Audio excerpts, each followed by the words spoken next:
तर कृष्णा आणि वारणा नदीच्या पाणी पातळीमध्ये झपाट्याने वाढ होताना दिसते। चांदोली धरण पाणलोट क्षेत्रामध्ये पावसाची जोरदार हजेरी दिसते।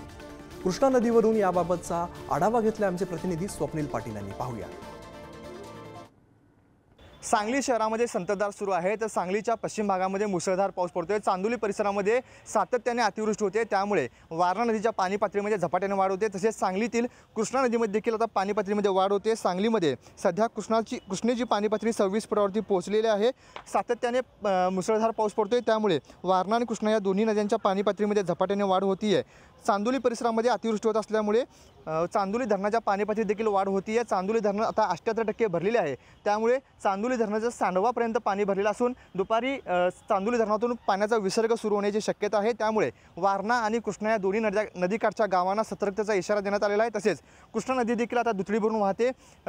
सध्या सांगलीमध्ये कृष्णेची पाणी पातळी 26 फुटावरती पोहोचलेली आहे। सायंकाळपर्यंत ही पाणी पातळी 30 फुटावर जाण्याची शक्यता आहे।